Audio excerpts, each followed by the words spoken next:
See, you will appear to your generation. I'm telling you, you will appear to your generation. Nobody will be left in obscurity. Nobody will be left in darkness. I'm telling you, there is something on your inside that will make you appear to your generation. That's why we say that this is not the era of few people shining, it's the rise of the army. Everybody will shine forth the dimension of glory that is apportioned to him. Even widows, women rejected in society, who should be pitied, they say they receive their dead back to life.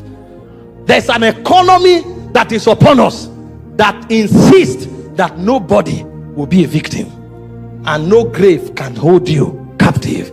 And that's not all. I said the third definition of the fact that we have won over the dead, over death, is that even condemnation has already passed us. In John chapter 5 verse 24, he said, he that believeth in me, he shall not come to judgment. He said, for he has passed. He didn't say he will pass. One thing I noticed about the New Testament is that everything about your allocation is in past tense.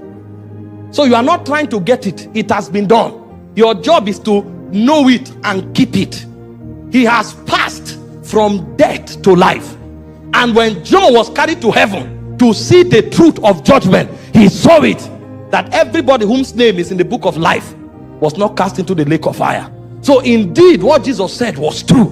And so in the resurrection there is victory over death, and that victory is defined in your life as an upgraded experience. It's defined in your life as eternal assurance, and it is defined in your life as eternal justification that you cannot come to condemnation. Please, as you go out on a daily basis, let this be your consciousness. When men are cast down, say, I am lifted. When men are failing, say, I'm not one of them. See, this is not you trying to be religious. This is you knowing who you are. And that's where the power is released.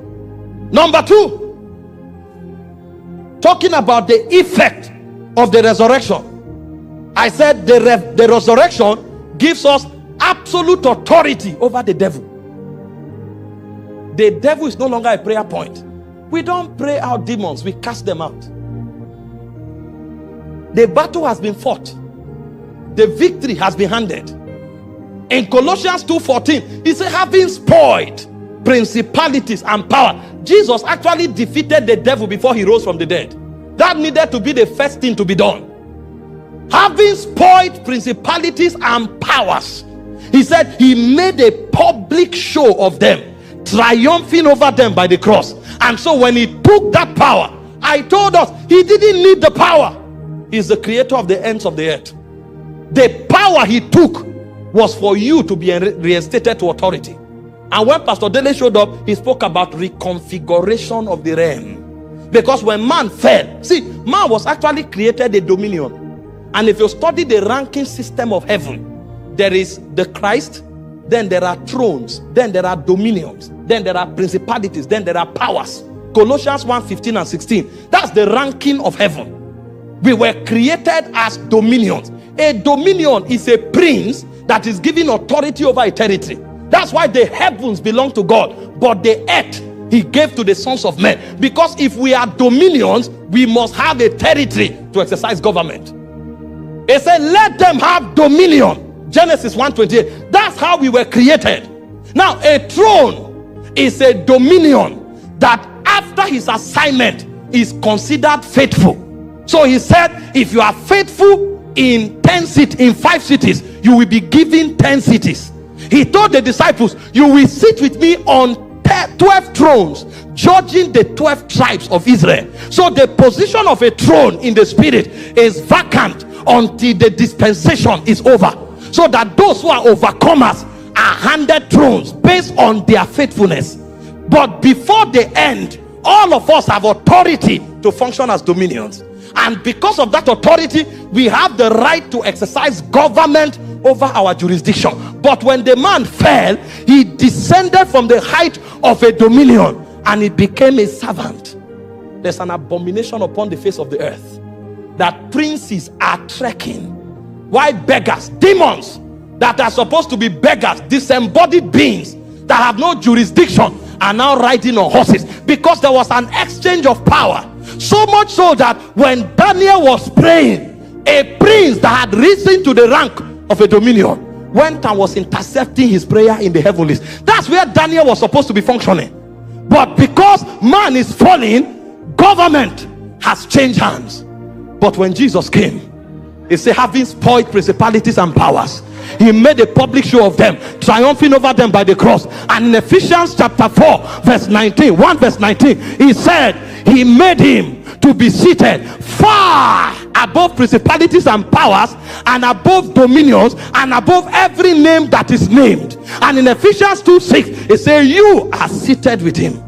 So what the resurrection did was to reinstate you to superior realm of governance. On the strength of that, in the name of Jesus, you have absolute authority over devils. So demons and devils is no longer a prayer point. If they say there's a demon, pocket your hand and say, in the name of Jesus. In the name of Jesus. They say at the mention of that name, every knee must bow, every tongue must confess, both in heaven and on earth and in the world that is to come. I don't care what your rank in the spirit is. In the name of Jesus, get out. He has no choice but to go. Because now, not the apostles, not the prophets, not the evangelists, not the pastor, not the teacher, everyone that believes has authority over every devil. And so in Mark 16:17, he said, these signs shall follow them. In fact, it is one of the signs that we have believed the resurrection. In my name shall they cast out devils. Why are Christians not casting out devils everywhere? It's a sign that they don't know the resurrection. And so when somebody is demonized, we put that person in a bus, travel for 10 hours, cross 5 cities, cross 30 million Christians, looking for one deliverance minister. Something that any Christian should have stood up and said, what is wrong? If it's a demon, it's easy. In the name of Jesus, get out. If the person has an accident, I can say, let me generate dunamis and couple the bone together. But if a demon is there, my God, what are you doing here? Makato feria merudiga kazuza afetali ililalote beruka. Because when demons are involved, it becomes a show of kingdom versus kingdom, of power versus power, of dimension versus dimension, and the lesser power have no choice but to bow. Now hear me, as you leave this conference, every devil in your family, every devil in your business, you will cast them out and they will never return again.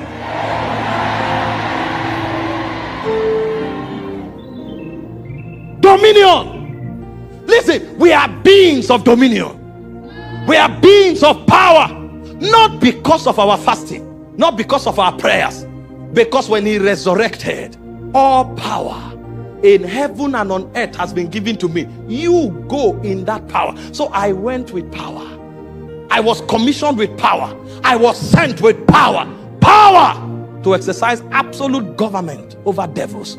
I don't have to be an apostle to do it. I don't have to be a prophet to do it. I only have to be a believer because of the resurrection.